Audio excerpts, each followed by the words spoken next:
last year, comes in against Alabama with a good history facing Brisky. She had 2 home runs off her in the SEC tournament in 2025. Well, sometimes that's what you need. You remember what you did last year, and it can get you on a run this year. Brody, a big player there in that 4th spot for the Gamecocks.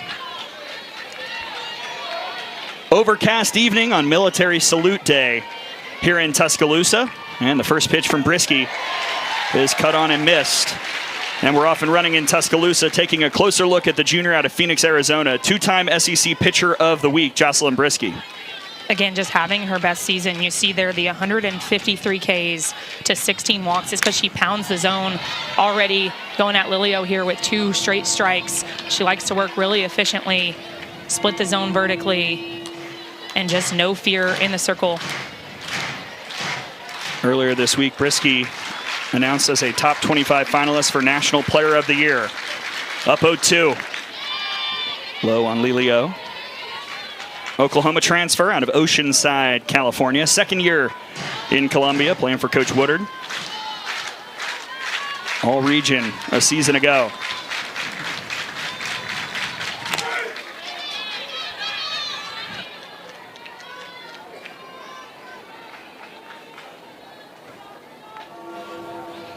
See Brisky working her drop ball as well, something she's done a lot more this season, which I think has contributed to some of that success. Hitters have a hard time sitting on one pitch because her rise ball is just as good as her drop ball. This is looped out to left. Bit of a run for Vandegrift. 1 down.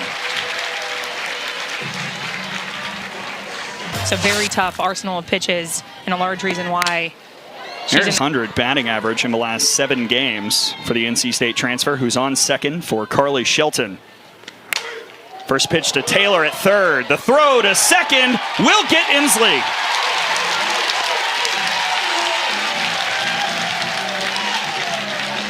That is high-level defense from the Alabama infield. It's a hot shot to the freshman over at third. She gets it on a short hop, fielded very cleanly, and just catches Inslee sleeping. I thought Rhodey had some magic here against Alabama. We talked about how good she was last year. Got a good swing on that one. But to your point, Gray, you can tell this offense swinging early, swinging very hard, trying to connect with something early in the count. Rhodey, the Charlotte transfer, 2nd year following her head coach, Ashley Woodard, came to Columbia from Charlotte. Gold Glove winner in 2025 over at first base, was 2nd team All-Region.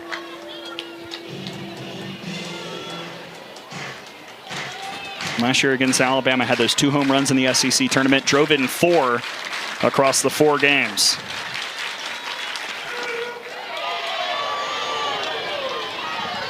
I like that 0-2 location. Rhodey's been taking some swings, and that one close, but good eye.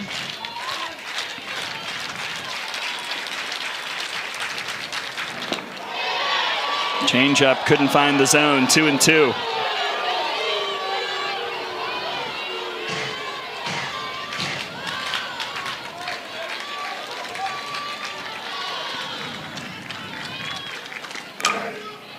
Tough play for Taylor. Nice scoop. Good throw.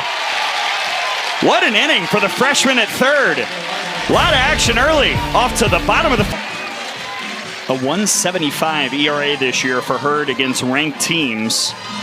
She did get a victory against Alabama last year. Facing off against Alexis Papillo, who takes the first pitch over to second. Shelton's throw is in time, 1 down.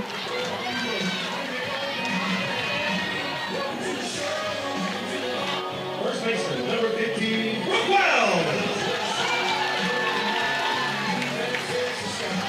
In steps Brooke Wells, the sophomore out of Round Rock, Texas.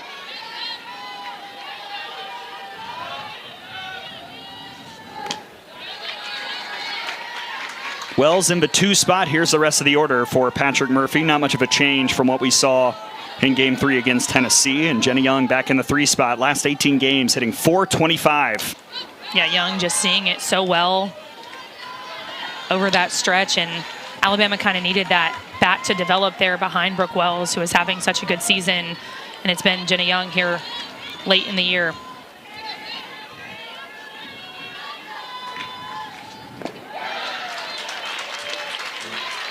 And what a year it's been for the Houston transfer Wells. Top 10 in the conference in batting average, home runs, RBIs, slugging, OBP. I mean, just one of the most lethal bats in the country. And I'm always interested every time I watch Alabama play to see how the opposing teams approach her. And it's so important, if you're Alabama, for Alexis Papillo to find her way on base as a leadoff, because then you go right at Brooke Wells. She sees a healthy dose of off speeds, pitches way out of the zone, and sometimes that makes it really tough to get comfortable as a hitter when you're seeing off speed out of the zone and you can't really get in your rhythm. That's exactly what opposing teams try to do to her because she is so dangerous.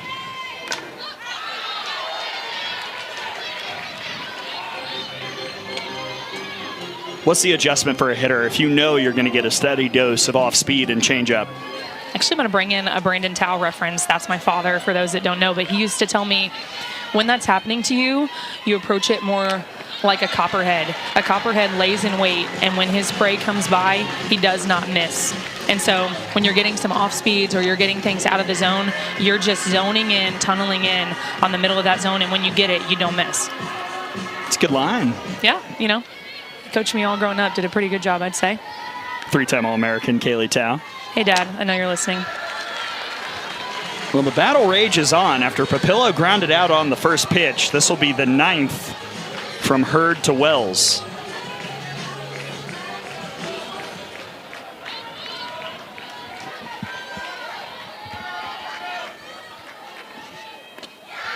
Full count.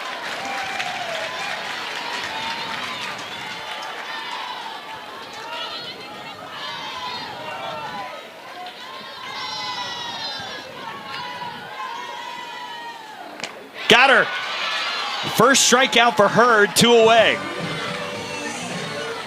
Talk about a battle within the game. These two just going at it, all at bat, and Hurd eventually comes out with the strikeout. She uses that two-seam fastball, works it away from Brooke Wells, gets the swing and miss. Big out number 2. First strikeout for either ace here tonight. Jenna Young, first pitch to second. Easy play for Shelton. And we're off and running fully. No score after 1 here in Tuscaloosa. Game 1 of this 3-game set. The top 25 of the RPI as Jamie McKay again keeps up the trend. First pitch swinging, single to start off the second. South Carolina's plan right now is to go up there, see a pitch in the zone, swing hard and connect with it. They know that Brisky likes to go at hitters, and using that against her with a couple big hits here early in the game. Every batter has swung at the first pitch so far. See if that continues with the freshman Kai Byers, Mechanicsville, Virginia native. Got a lot of interesting facts about various Gamecocks in the game notes. Hers is that she met Pete Rose at the airport. She swings at the first pitch but fouls it off. One also goes to show how much she thinks of him, to put that as her fun fact. A lot of random run-ins for the Gamecocks with celebrities at airports and Mexican restaurants.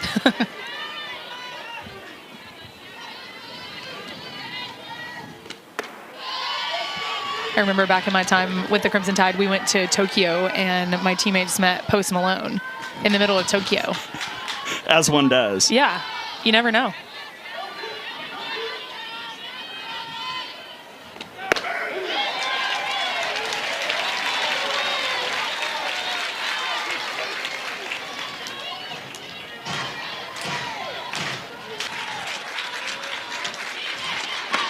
Got her. First strikeout for Brisky, 1 down. And this is why you see South Carolina going up there swinging at the first pitch strike, because when you let Brisky get ahead, she can do stuff just like this. Her rise ball has so much movement, it climbs the ladder, gets these hitters swinging out of the zone a lot of times because of how much it jumps throughout the 43 feet. 7 batters, now 7 first pitch swings for South Carolina. Senior Lexi Winters out of Lexington, South Carolina. Second year with the program after, just like Rhodey and a few others, following Coach Woodard from Charlotte.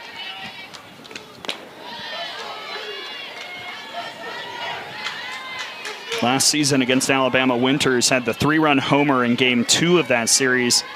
That was the only hit for the Gamecocks in a 3-1 win.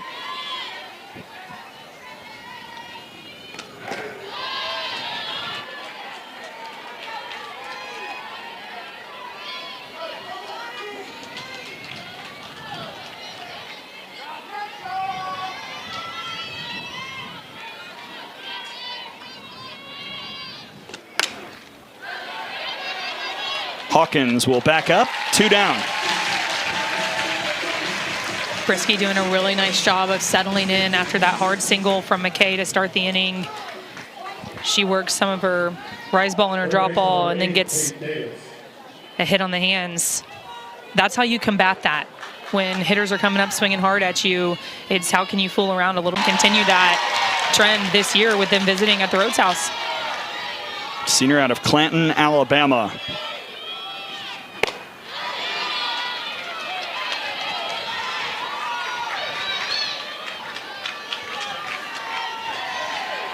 Batting .407, that's good for top 15 in the SEC.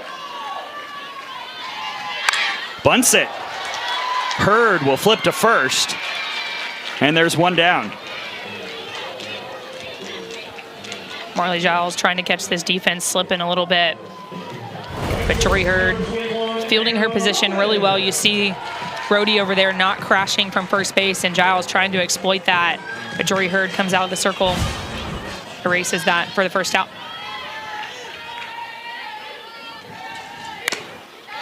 Foul off by Anna Roman, the freshman.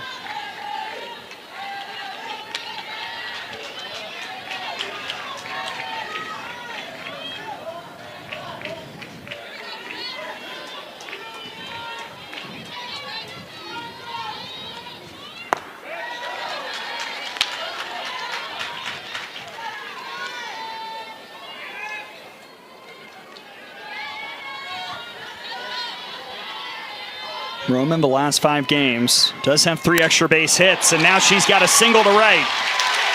First hit of the night for the Tide, 1 on, 1 out.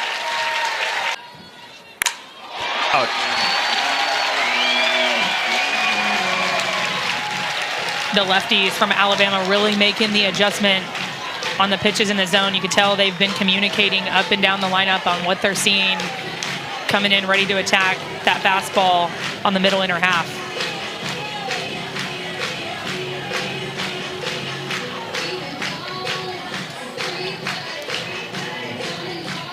So 2 straight pitches, 2 straight hits, and a good time for Winters to go have a word with Hurd.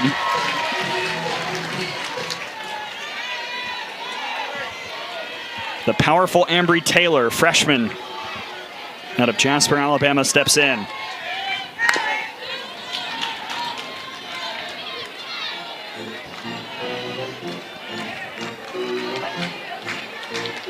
Batting .325 on the year, 9 home runs. Does have a couple home runs against ranked teams this season.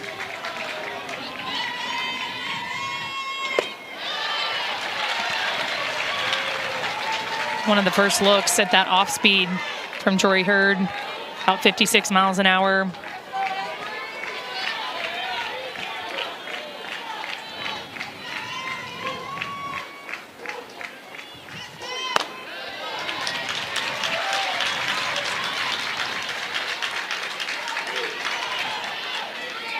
This is where Alabama really struggled at the tail end of a Tennessee series. Situational hitting, hitting with runners on, already 1 for 1 here tonight. 2-2. And there's no formula for that, right? It's always like, how do you practice the timely hitting, the situational hitting? But it's really just getting in there and executing when the right time comes. And good pitching, good defense, timely hitting, that's how you win ball games in the SEC.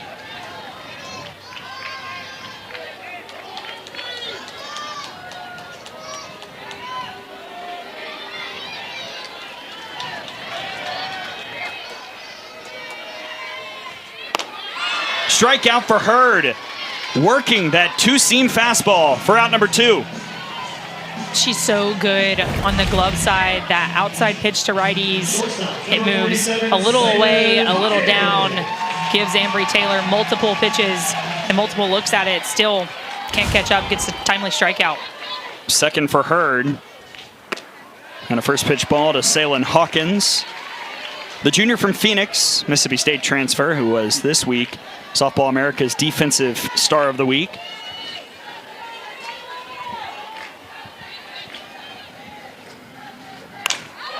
Out towards right, McKay's got a beat, inning over. Couple base hits for Alabama, but nothing across, and we're off to the third, still scoreless in T-Town. So if you're keeping track at home, every Gamecock hitter is swung at the first pitch. And if you weren't keeping track, our lovely graphics crew is able to put it on the screen for you. Shea Anderson, the sophomore out of Moore Park, California.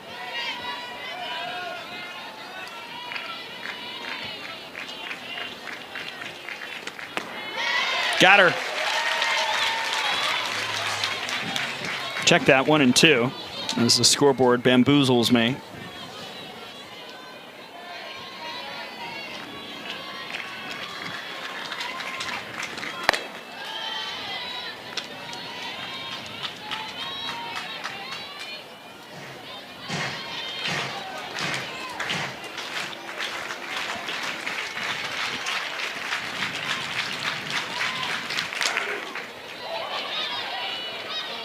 Brisky just continuing to work up and down, trying to give these hitters a different look, change their eye level. That's what's so difficult about having such a good rise ball and a drop ball, and why you don't see it a lot, because they're two very different pitches and it's hard to throw them both really well. Brisky does just that, and it's part of why she's so successful. This is way up in the air and out of play.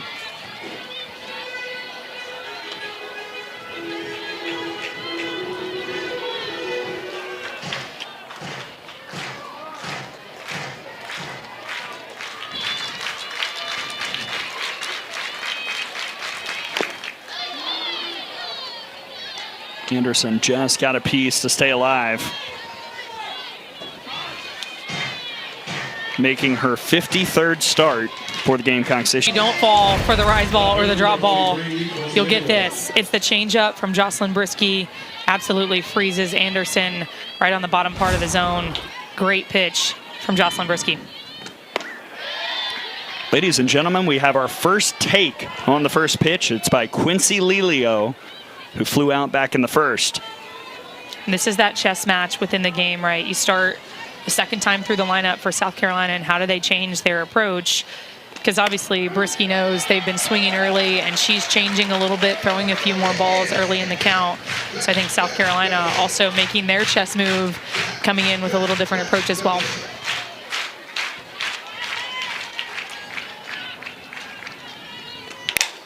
Lelio sharply hit to center. White's there for out number 2.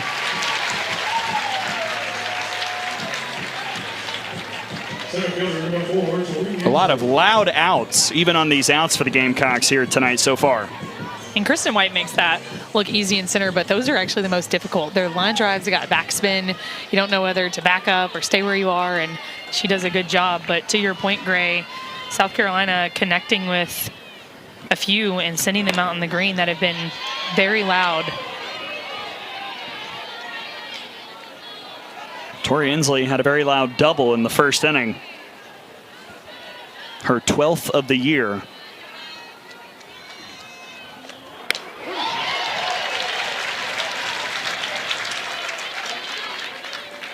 On an absolute heater of late. Franklin, North Carolina native, first year in South Carolina after transferring over from NC State. And she's going to be 2 for 2. It's a single for Inslee, and she gets herself on with a single. And sometimes when things are going right, everything is going right. And that is the best time to be a hitter in this game. You're seeing it well, and you're also getting some of those lucky bounces. Changeup called strike on Carly Shelton. Shelton hit into that fielder's choice that retired Inslee in the first inning.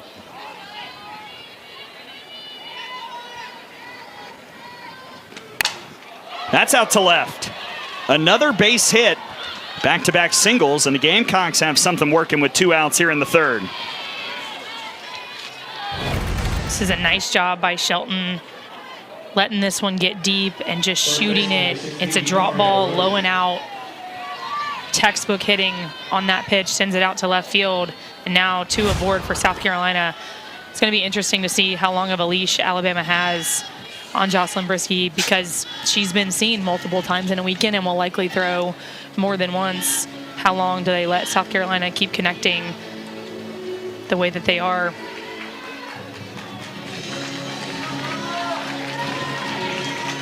You've got Moten and Palazzi warming up, and a dangerous hitter at the plate, Ari Rhodey, who grounded out in the first, missed a home run by maybe 2 feet.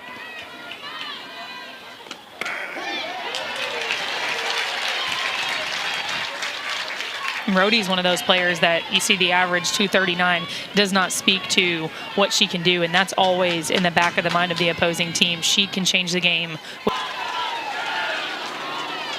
Good things happen when you put the ball in play and when you hit it hard. Rhodey connects with a ground ball, hits it just hard. It's an error on the Crimson Tide defense, allows for a run to score. 7th error of the year on Young, an unearned run, and all of this coming with 2 outs. Single error. We have to commit on those one way or the other. You go in and you create a short hop, or you open up and you create a really long hop, and Jenna Young gets caught in between doing one or the other. Pinch runner in at first base, redshirt junior Lexi Shaver, the transfer from Kennesaw State out of Riverton, Utah. Jamie McKay, hard shot, White on the run, will make the grab. South Carolina gets an unearned run, capitalizing with 2 outs, and the Gamecocks lead it. Tide will try and answer on the other side. Separated themselves. You've got the Oklahomas, the UCLAs, the Texas. I mean, Alabama's making a case for their ability to win the national championship, but it's who shows up on any given day, who has the staff, who's able to stay out of injuries, who gets the lucky bounce, and you know, sometimes it's who's playing at home.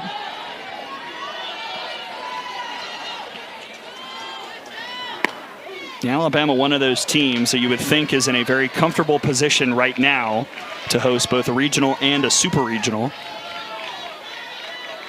It makes a huge difference to play in front of your home crowd, sleep in your own bed. It's why you're working all year long to put together that resume. You're playing tough non-conference teams. You're trying to win going down the stretch past the eye test, and you see there the SEC and the RPI, one of those metrics that's really used to seed teams and find out who's going to be the top 16, top 8 teams. But you know, you always want to play at home, especially if you're Alabama and you have a crowd like the Rhodes House draws. Well, on the topic of the SEC, you look at that list, I would think those first 6 are all certainly in the mix, if not safe, to host a super regional. When you put out all the resumes, you look at it, really it seems like the only spot where there are some questions is the last to host a super. Absolutely. I think those teams arguably solidified because of what they've already done this season, and playing in a tough conference like the SEC just helps you when you're building that resume, because each weekend you're playing a tough team in a super regional environment. And you know, you look back at last week and you've got Alabama going into Tennessee, and Tennessee stealing 2 key wins to really boost their resume. This is back to Hurd. She'll hustle and flip for out number 1.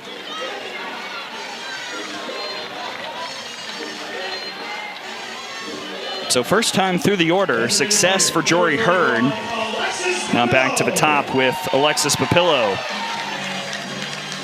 We talked about the chess match for South Carolina and how they were adjusting offensively. It's going to be interesting to see second time through the lineup how Alabama adjusts. I think the lefties need to swing more early in the count.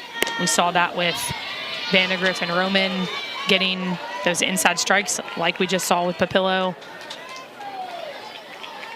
And then for the righties, they're also getting that 2-seam fastball outside, and Hurd's going to keep challenging them with it until they prove they can hit it. Quickly 0-2 on the senior out of Crystal Lake, Illinois. Second year in Tuscaloosa after transferring in from Northern Iowa. Coming off a hitless weekend against Tennessee. Trying to spark something here in the third. That'll work if it's fair, but it's foul. That's almost the adjustment on that inside pitch for Papillo. You want to let it get deep enough. Good tilt in your backside, and she just gets around it just a little bit. She'd been missing, been fouling it off, not on time, and finally finds it right there, just a foot foul. Taken care of by Jamie McKay.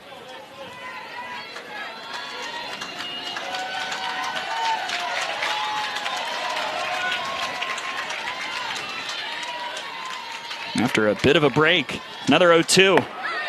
That time high and away.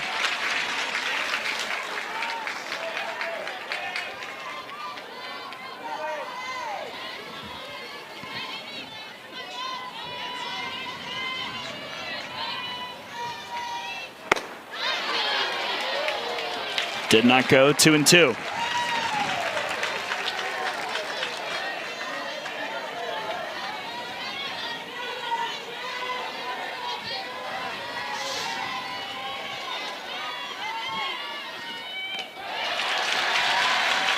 Heard 3 back-to-back-to-back rise balls after going inside so much. You can tell she's trying to change the eye level of Papillo, not let her sit inside after she had the loud foul ball. Payoff is smoked off the glove of Shelton. Papillo wins the AB, and Alabama has a single here in the third.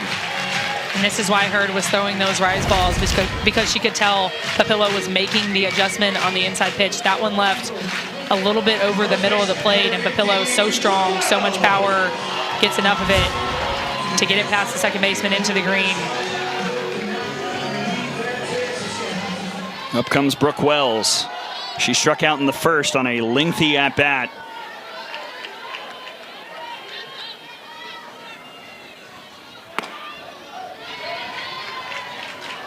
To the outfield for South Carolina has made some adjustments against Brooke Wells. Center fielder pulled over really deep, respecting the power that Wells has. Number 21! Alabama responds. 2-1 tied in the third. On the inner half, and Brooke Wells, just an absolute beauty of a swing. She knew it was gone, absolutely crushed, and the spark that Alabama needed, taking the lead here in the third inning. That ties Wells for third in program history in single-season homers with Kayla Hunt back in 2012, the 21st of the season for the sophomore. And now a lot for the Gamecocks to talk about. Lots of conferences happening before Jenna Young steps in. I think just talking to Hurd right here about the chess match, right? Alabama has obviously made the offensive adjustment. They're crushing the pitches that are over the plate, and Hurd has to be a little bit more fine, especially on a hitter like Brooke Wells. You know the approach is nothing over the white. If you're throwing her strikes, you're on the edges of the zone, and that left just too sweet. So going out there to settle her down, get her back in it, and this is just a whole new inning. After that, no runners on, you go after Jenna Young, try to get your team right back on track.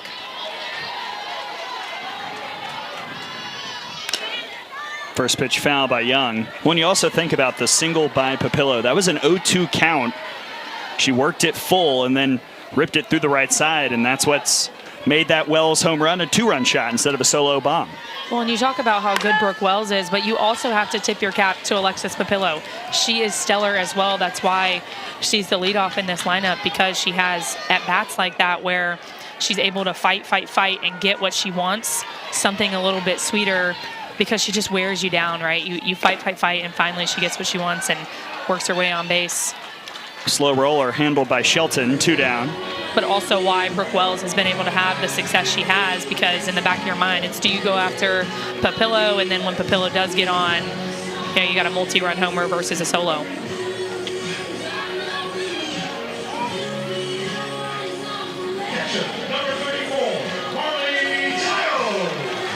So in steps Marley Giles.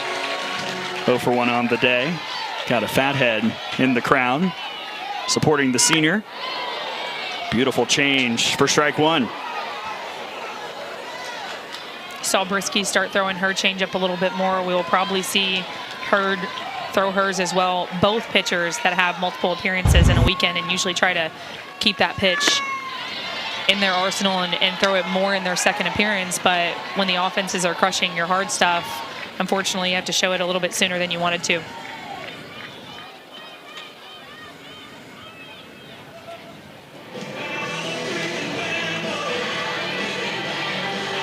Patrick Murphy giving some words to the senior Giles. Not officially the captain, or rather they didn't have a vote, although she was last season.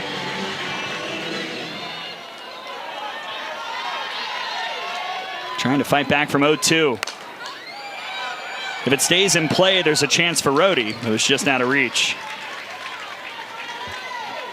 Well, not a captain, but still a leader on this Alabama team. They look to her.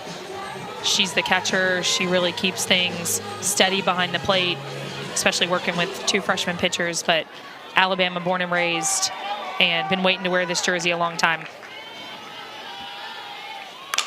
Giles to center field. Inslee backs up and makes the grab. Hit on 6 cinnamon rolls tonight, but hey, I'm not complaining. Well, if you're in venue, swing by the TV booth after the game. Maybe we'll just toss them out. Or don't. Or we'll leave immediately. 12 to ourselves. That's right. Find us out in the parking lot where we're hunched over by our cars eating cinnamon rolls.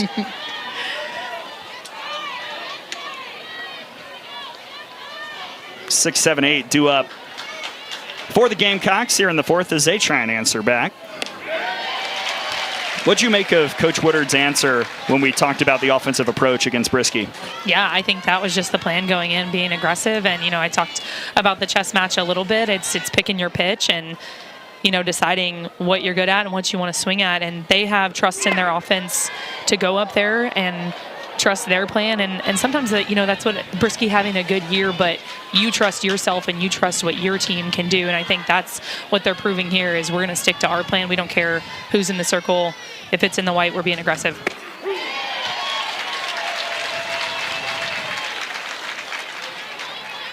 Byers struck out in the second, but came in swinging it very well, hitting .500 in the last 5 games.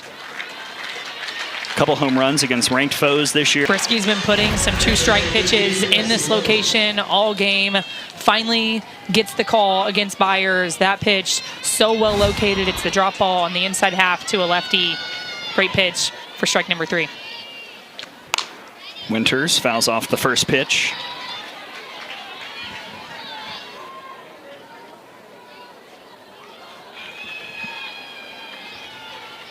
Well, from the Brisky perspective, Coach Murphy has talked a lot about the mental game improving so much this year.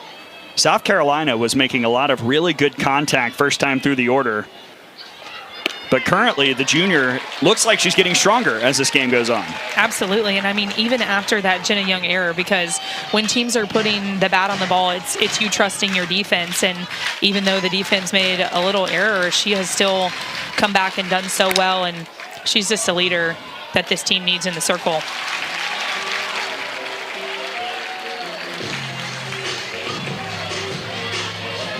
Third baseman number 8, Tate Davis. 2 gone for Tate Davis, a sophomore transfer from Ole Miss.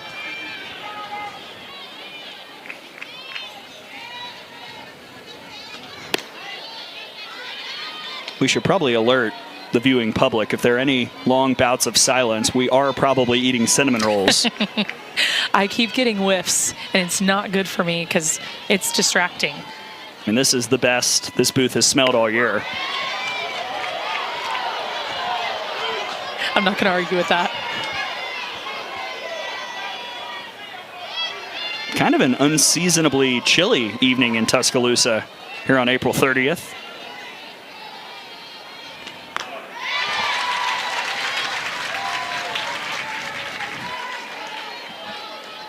Wind blowing in as well. You see the flags over. I mean, 70 in Tuscaloosa in basically May. That's practically winter. Excuse me, swing to Thank you to our military from us here in the booth. Not getting a chance to join in on the singing. We were talking to the Hall of Famer. Next commercial break. 5-6-7 for Alabama. Starting off with Roman, who singled in the second.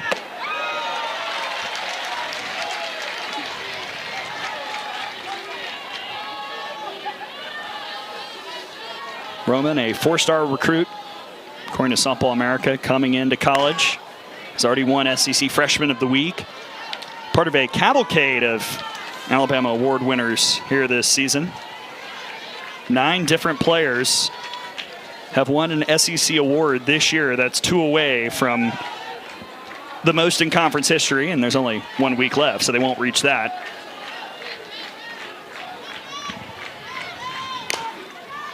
Well, I'm biased to power lefties because I just love to watch them hit, being a power lefty, and I think Anna Roman, one of the pleasant surprises for me this year watching this Alabama team, because she swings with so much power, but she also is very smart. She's able to take her walks, but then when you do put it in the zone, she crushes it as well. She lets pitches get deep and goes with them. Just a really pretty hitter to watch play.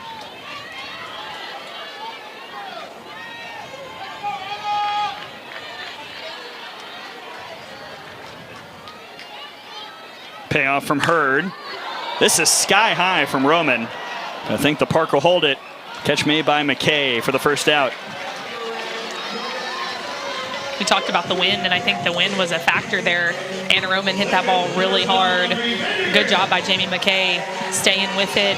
It's tough to navigate out there when the wind is blowing. You do have a little right field experience. I knew you were going to bring this up, some horror stories, and that's why I know that it's hard with the wind out there, because Ole Miss 2018. Go back and look. See for yourselves. This is where I wish we had the picture ready. Maybe tomorrow. Instead, we have that one of the 3-time All-American, Kaylee Tao. I like that one a little better. More pleasant memories. When anyone asks what position I played, it's always first base. Outfield, not brought into the conversation.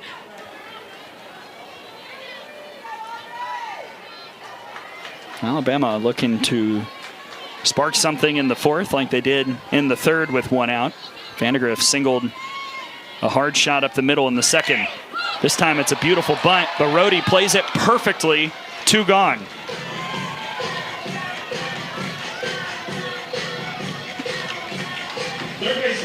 That's an adjustment from the South Carolina defense as well, because Rhodey typically does not charge on bunts, and I think that's why you saw Vandegrift put it over down the first base line. But South Carolina, knowing what a threat she is to bunt, Rhodey crashing, making the play, making it look easy. That's some gold glove stuff by Rhodey. Now 0-1 on Taylor, who struck out in the second.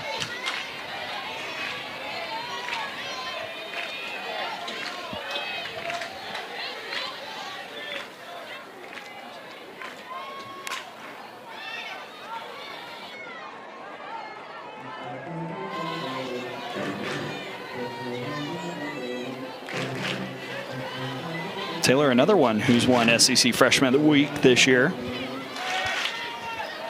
She's been very key at times for Alabama, had some key hits and was on a really hot streak there in the middle of the SEC season. Cooled off a little bit, but another one of those hitters that every swing she is a threat to leave the yard.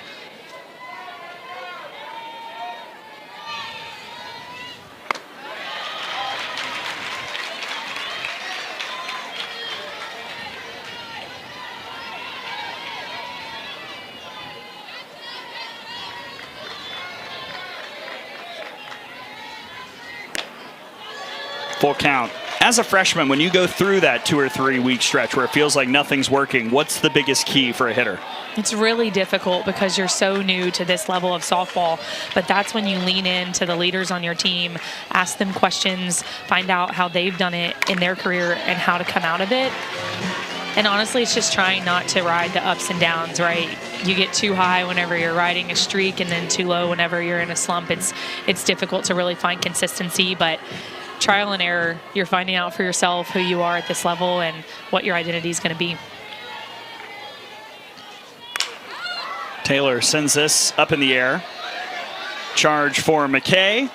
Side retired. 3 up, 3 down for Jory Hurd, and Alabama still leads 2-1 going to the 5th. It's a 9-1-2 due up for the Gamecocks.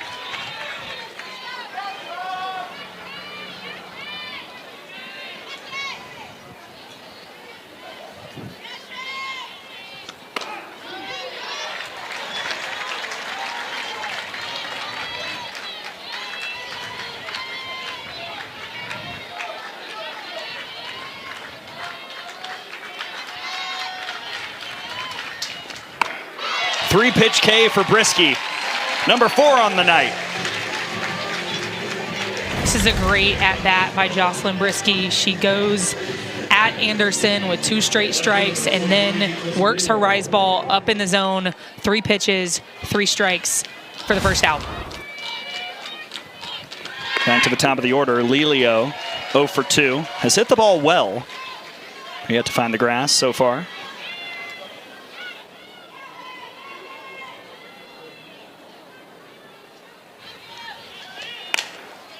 Another well-hit ball, that's foul.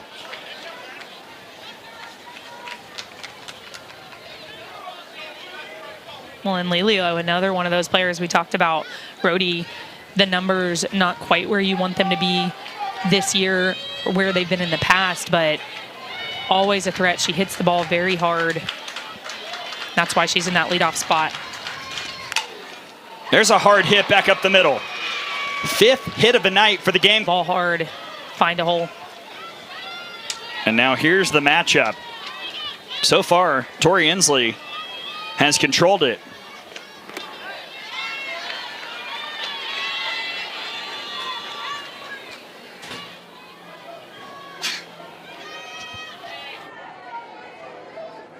Two for 2 with a double and a single for the junior.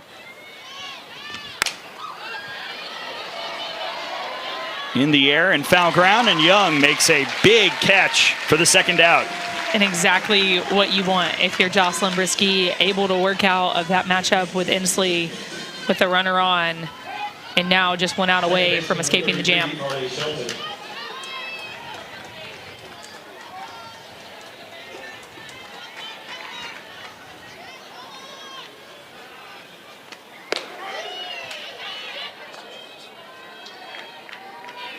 Shelton 1 for 2, singled back in the 3rd.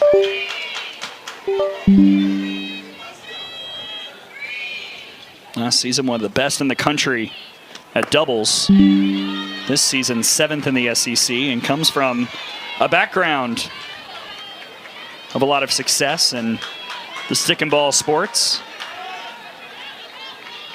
Whole family has either played baseball or softball.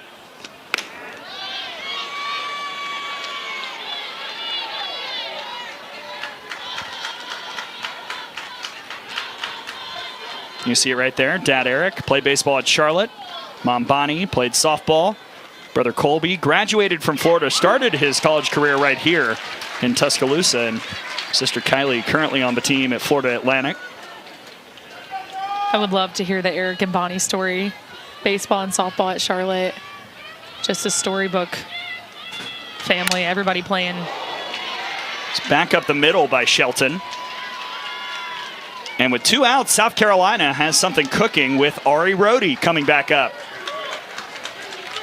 This ball was hit really hard off the bat of Shelton. A pitch left over the middle of the plate a little bit and then right back at Brisky. You know, that doesn't feel good, but able to find a hit. And then again, Rhodey coming up, but I think we're going to see a pitching change. Patrick Murphy will make the move. Brisky heads to the dugout, and the freshman Vic Moten will come in to reliever. We'll tell you about her on the other side. Player of the year, a .85 whip this season. Coming in with 2 on and 2 out against Ariana Rhodey. Rhodey is 0 for 2, but reached on an error in the 3rd that brought in a run. She had seen Brisky well, even with a hitless night so far. Well, and again, I think Alabama, just knowing the threat that Rhodey is and how well she's done in the past, finding a good time to make a pitching change with all the hard hit balls that South Carolina has had so far tonight.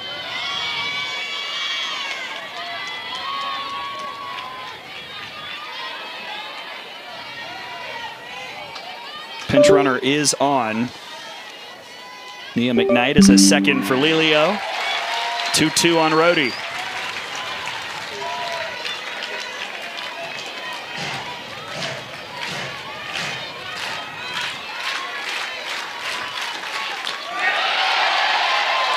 Full count. Saw Vic Moten start walking off. She wanted that one.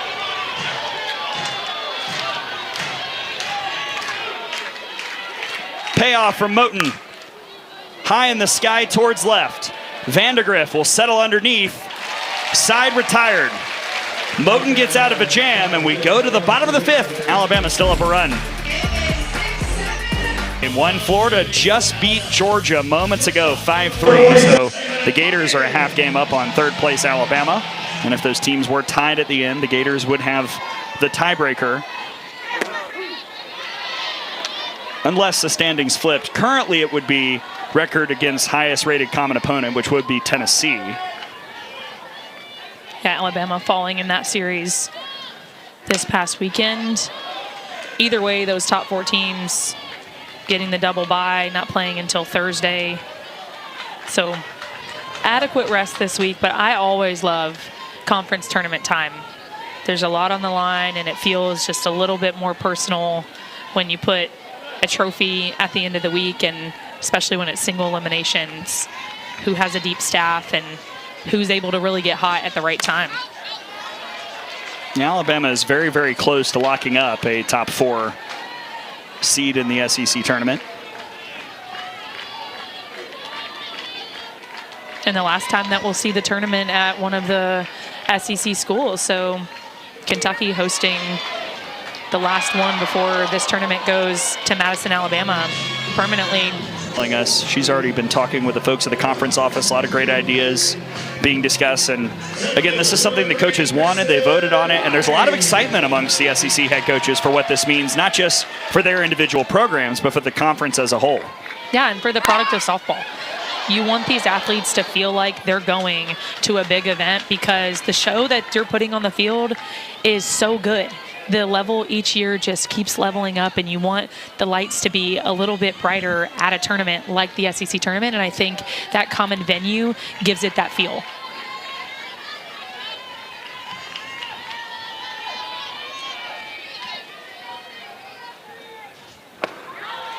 That one low on Kristen White. It'll be interesting as well to see how the tournament, NCAA tournament picture changes the calculations for some of these SEC teams. Slap to short. Anderson's throw is in time. And I just say that because there are going to be some teams who go to Lexington next week who need a good performance better than others. I think South Carolina, if you look at it, a hot streak at the end. You know, you come in, maybe win the series or more against Alabama, go on a run in the SEC tournament. We've seen teams around their spot in the RPI make a late charge to get into the hosting discussion. Absolutely. I mean, we've seen that from South Carolina before. This is crushed by Papillo. If it's fair, it's gone, but it is foul.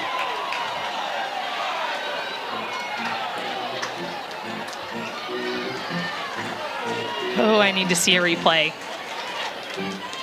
That one was hit so hard and so far out into the brickyard. See this ball. Somebody trying to catch it out there in the brickyard. Just foul. Well, and keep in mind, because it was over the foul pole, that would not be a reviewable play for Alabama.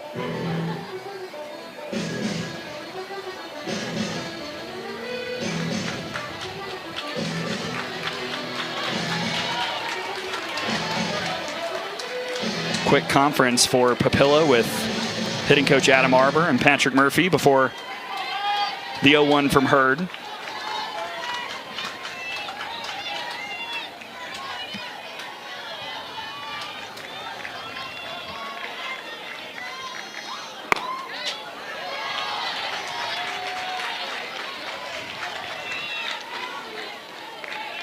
A battle between two seniors who've had the best years of their career to wrap up their time in college. Saw the shift there from the South Carolina defense. You've got Shelton at second base pulled into the 3-4 hole. Anderson over at short, pulled past second base onto the right side of the field. I think that shows Papillo she's going to continue to get those inside pitches. They're going to take away those defensive holes.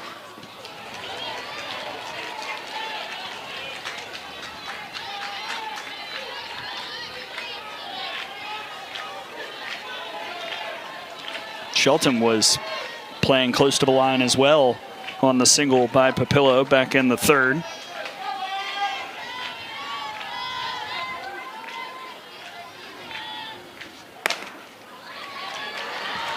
Can tell Hurd being more fine with these pitches against Papillo since the single and since that foul ball home run.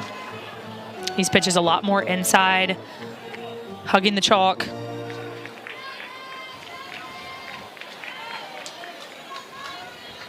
I mean, you see the numbers, 406, 15 home runs. Papillo, that's an All-American season as well.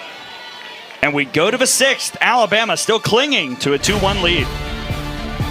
Tied, and now Vic Moten on for her first full inning of relief, facing 5, 6, 7 in the Gamecock order.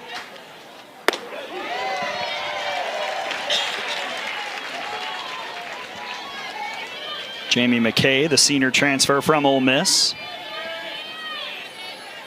has been very aggressive, and aggressive again. Nice stop by Hawkins.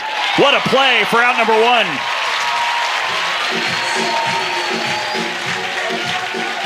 Talked about Hawkins being a defensive star of the week. It's because she makes plays like this, can go to her forehand, let that ball go long, gets it on a great hop, and a dart of a throw over to first base.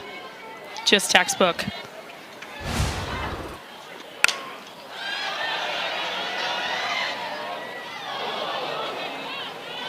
Yeah, her diving stop in Game 2 against Tennessee, that was the play that got her Softball America's Defensive Star of the Week. Outstanding, heady play that saved a run. When she always seems to create the right hop. Talked about it with the error on Jenna Young earlier, where you have to go create a short hop or a long hop, and she is really able to move her body, get in the right position, and she makes some plays that to the right and to the left. I mean, whether it's in the hole or up the middle, that are very hard, and she makes them look easy. Byers loops this out towards center. Kristen White makes the grab.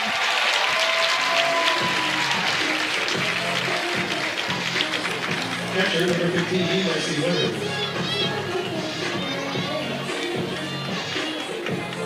So good stuff from the freshman Moten. Now she'll face the senior Lexi Winters. 0 for 2.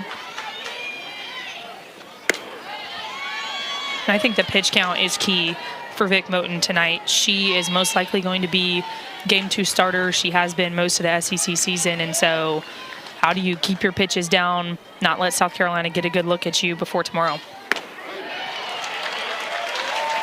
As a hitter, what's the biggest difference between Brisky and Moten? I think they're a little bit of the same. They both like to go up and down.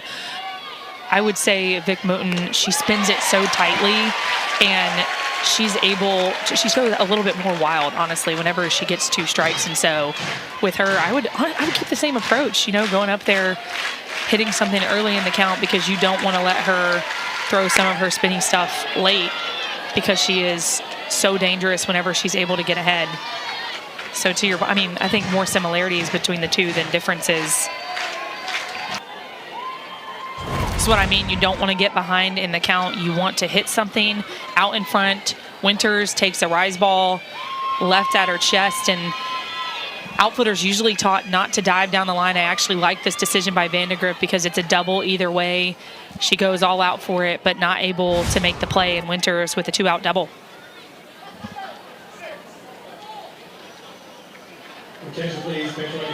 A pinch runner for the Gamecocks at second.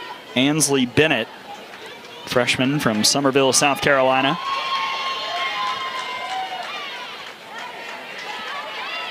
First hit for the Gamecocks in the 6 through 9 portion of the order. Now an opportunity for Tate Davis, 0 for 2. Hitting .275 this year with runners in scoring position.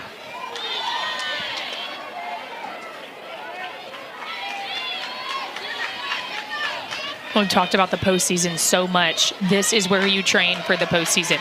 You've got a runner in scoring position, 2 outs. Opportunities don't come often against good teams as you go down the stretch, and it's how can you train your offense to come through in these opportunities? Those are the teams that are going to find their way to OKC. Leverage count for Davis. The 2-0. That's foul.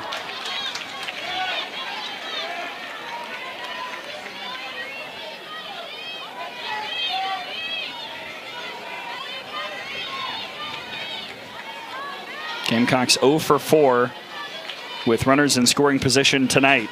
Just 1 for 8 in the series against Texas A&M last weekend, a series South Carolina won.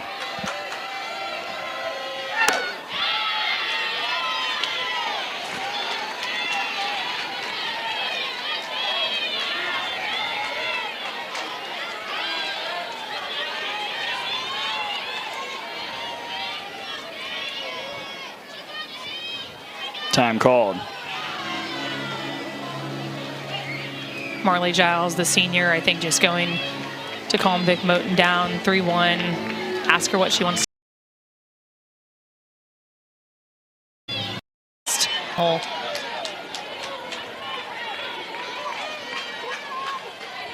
Yeah, Shea Anderson 0 for 2 with a pair of Ks. So instead, Coach Woodard goes with the junior transfer from Florida, Norco, California native, Alyssa Hovermail.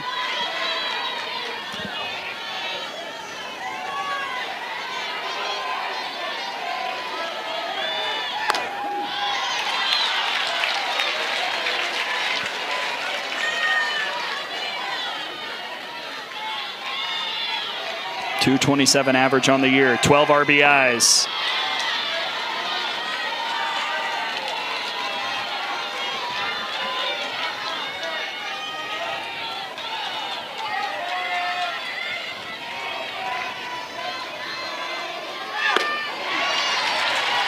That's a good spot. That's how you come back and get that second strike, that pitch on the edge of the zone, still up in the 70s. 1-2. Little low.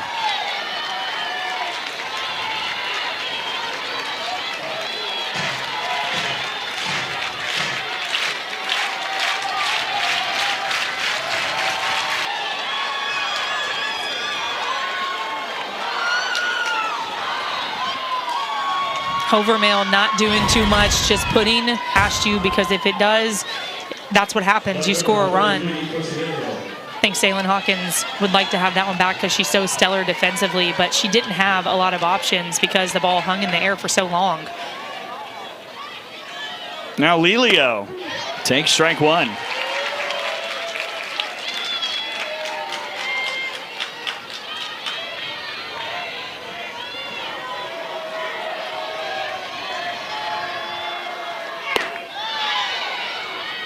Still waiting on the official scoring. It's a single, then a throwing error by Hawkins, allowing the run to score. So 2 unearned runs for South Carolina in this game.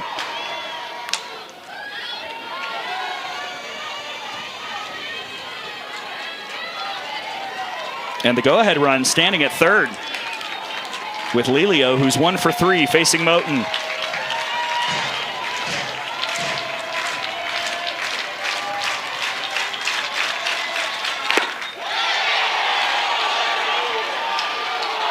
Did not go, 2-2.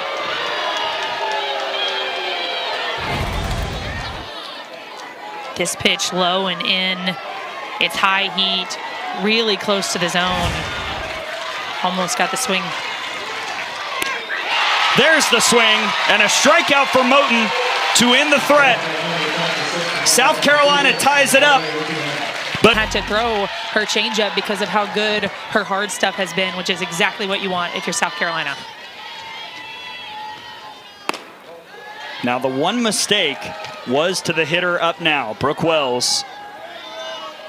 A 2-run homer in the third, but outside of that, Hurd has been outstanding.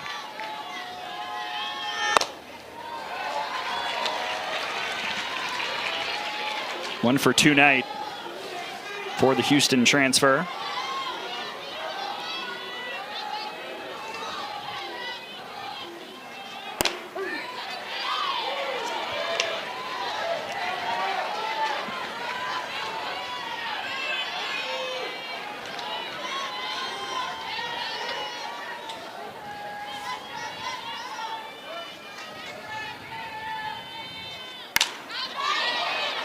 Two and two on Wells, who's trying to repeat what she Far tonight.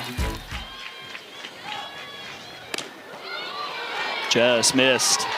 Full count. South Carolina not trying her on the inside half of the plate in this at-bat. 5 pitches in a row on that outside corner. Struck out Wells with that two-seam fastball in the first inning. Out. All out trying to make the play for her team. Just out of reach, and Brooke Wells is aboard with a double.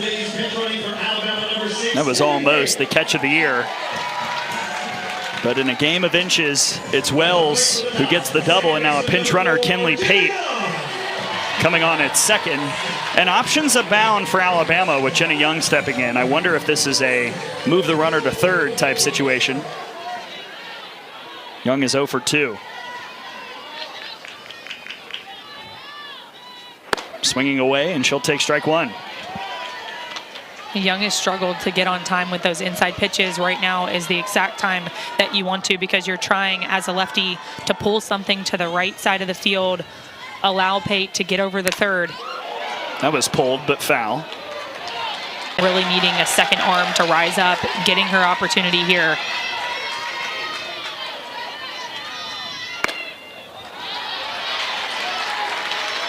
The Alabama native Marley Giles is 0 for 2. Ground out in the second, fly out in the third.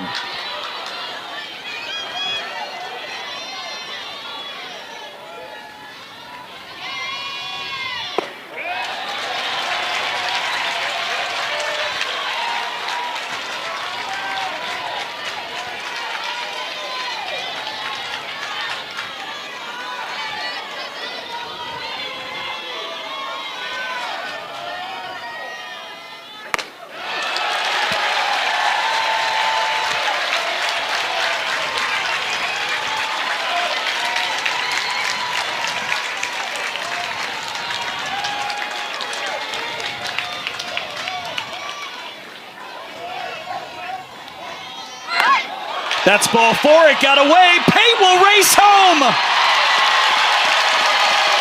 Alabama's back in front on a costly mistake.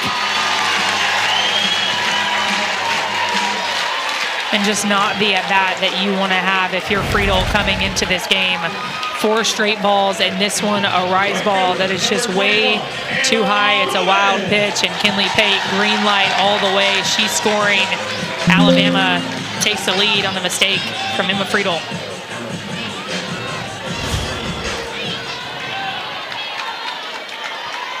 Winters, after the wild pitch, trying to calm Friedel down, but it's a ball to start off the at-bat for Anna Roman. Pruitt came on to replace Roman in the top of the 6th in right, and now Roman has re-entered.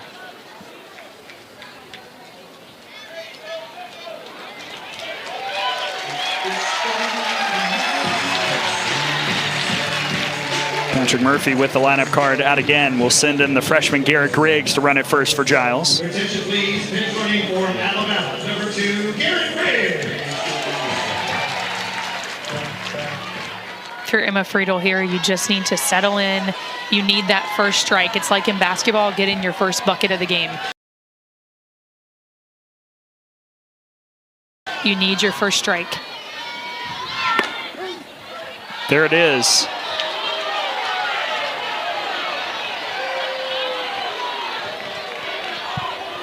Roman has seen it well. A single in the second and a well-hit fly ball in the fourth.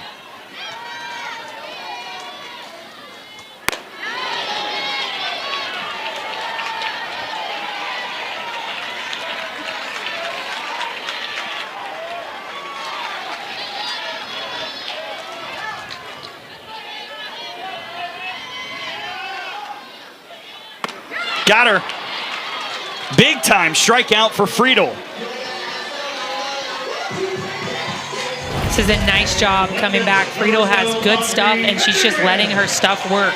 It's that rise ball. She gets underneath it, decides to go higher than the previous pitch to try to get strike 3, and it works out. She gets her first out of the ball game after entering.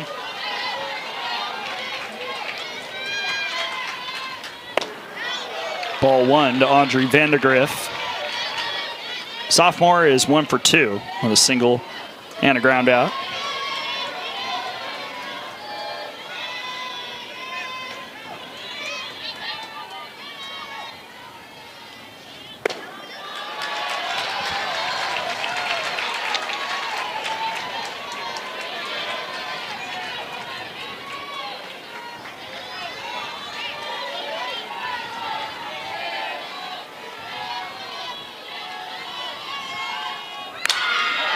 Hit and run, fouled off. Well, the good news for South Carolina, you've got the right people due up in the 7th. Inslee, Shelton, and Rohde scheduled to hit.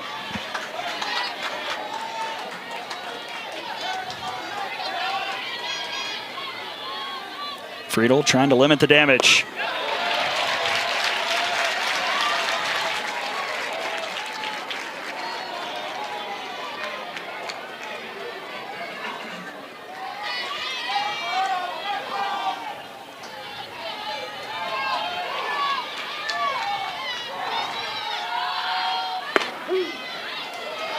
Full count. Good pitch, good spot on that outside half of the plate.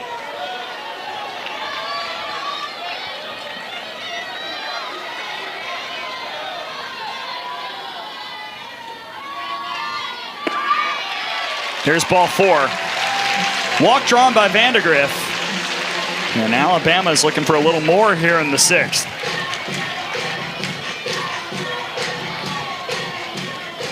Third baseman, number 36, Ambry Taylor.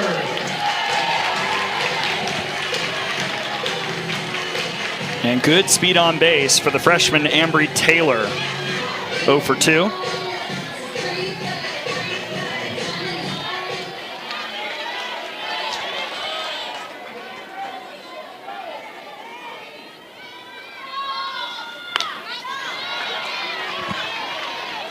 A little late coming in. Friedel throws mid to high 60s, 66, 67. A little late there from Ambry Taylor, but if you're Emma Friedel, you have to keep feeding yourself. I'm 1 pitch away from being out of this inning. I'm 1 pitch away.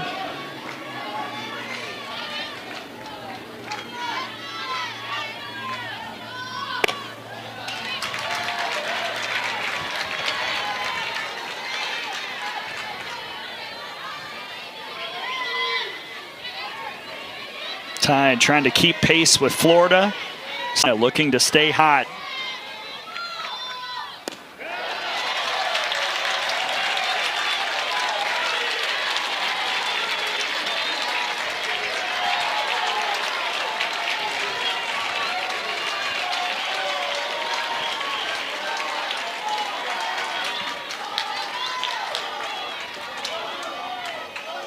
Three 1. Pop foul, full count.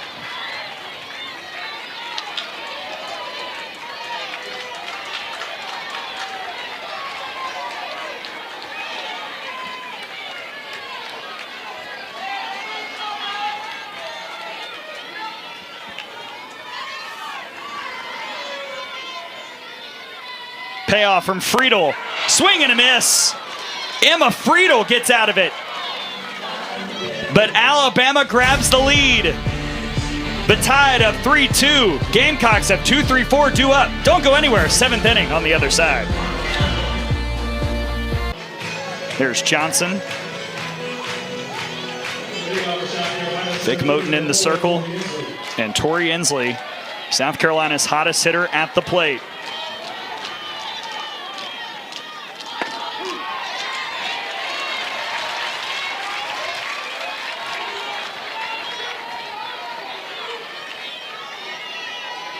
Two for 3 with a double and a single.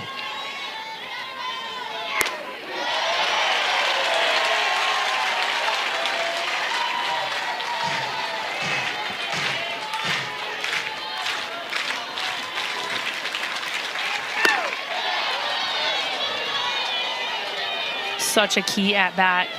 Whether you're Alabama or South Carolina, the leadoff out is a big one, and a leadoff hit is a big one here in the 7th inning. It'll be a leadoff strikeout. Vic Moten gets Inslee to chase for the first out. Vic Moten not scared of the moment. She pounds the zone, finishes Inslee off with a drop ball. Beautiful pitch in the low outside part of the zone.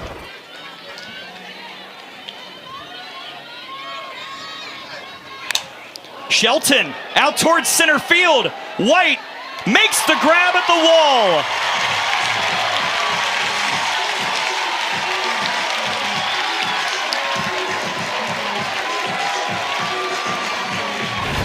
Kristen White has such good range. I thought off the bat this was going to tie this game up, but Kristen White finds the wall, able to make the grab for out number 2. She's having a lot of fun out there in center field. The crowd's going to come to their feet here at Rhodes. Strike 1 to Rhodey, who's had a much better night than the stat line says.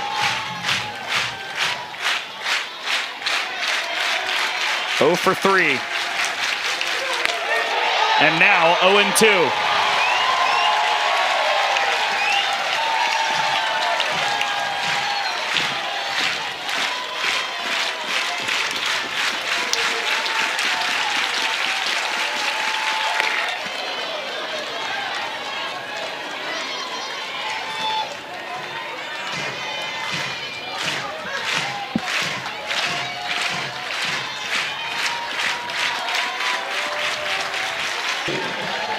It was gritty on both sides of the ball, both teams squaring up pitches, but it was Alabama with the Brookwell's 2-run home run and then taking advantage of the wild pitch from South Carolina to win this one 3-2.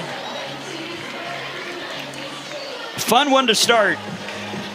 And we've still got 2 more matchups between these SEC squads to wrap up the weekend. We'll wrap up this game on the other side as Alabama takes game 1 against the Gamecocks 3-2. More after this.